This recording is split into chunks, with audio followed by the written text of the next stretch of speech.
चलिए देखते हैं अनेकार्थी शब्द। ठीक है, काम का अनेकार्थी शब्द में हो जाएगा। ठीक है, आपका हो जाएगा ये प्रयोजन, कार्य, कृति और वासना। ठीक, वासना भी याद रखना है। नाग को और क्या बोला जाता है? नाग पर्वत बोला जाता है, सांप और ये हाथी विशेषकर याद रखना है। नाग में हाथी। उसके बाद अहि शब्द को भी ध्यान देना। अहि, ठीक है, अहि भी क्या होता है? नाग को ही अहि कहा जाता है। द्विज यानी जो ब्राह्मण है, चंद्रमा, दांत, पक्षी, सभी के सभी द्विज कहलाते हैं। क्या कहलाते हैं? द्विज कहलाते हैं। ठीक है, द्विज में क्या याद रखना है? दांत को भी याद रखना है, पक्षी को। ठीक, चंद्रमा और ब्राह्मण आपको याद होगा तो ये दांत और पक्षी आपको याद रखना है।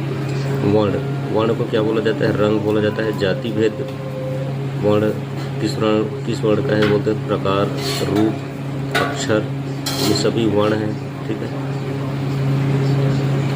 अब देखते हैं इधर गुरु शब्द का अर्थ नहीं बताता। कौन जो है इसमें गुरु शब्द का अर्थ नहीं है? भारी, आचार्य और बृहस्पति ये सभी हैं, लेकिन ये जो मूल है ये क्या है? गुरु शब्द का अर्थ नहीं होता। यहाँ पे देखिए गुरु को क्या बोलते हैं? गुरु को भारी बोलते हैं, आचार्य बोलते हैं, गुरु बृहस्पति, गुरु बड़ा होता है, गुरु शिक्षक, मंत्रदाता होता है, गुरु अध्यापक होता है, पूज्य होता है। ठीक, तो इसमें जो मूल दिया है, मूल कहीं पर भी नहीं आ रहा है। ठीक, तो वही उसका उत्तर हो जाएगा। गुरु शब्द का अर्थ नहीं होता मूल का क्या अर्थ होता है? मूल का अर्थ होता है मुख्य, जड़, कंद। ठीक है, पूंजी होता है। आपका मूल क्या है? कितना आपने मूल जमा किया, ऐसा करके याद कर सकते हो। एक नक्षत्र होता है, आरंभ का भाग होता है, ये सब क्या कहलाता है? मूल कहलाता है। इसमें आप ध्यान देना तो कंद को ध्यान दे सकते हो, कंद, जड़। ठीक है, ये मूल के हो जाएंगे।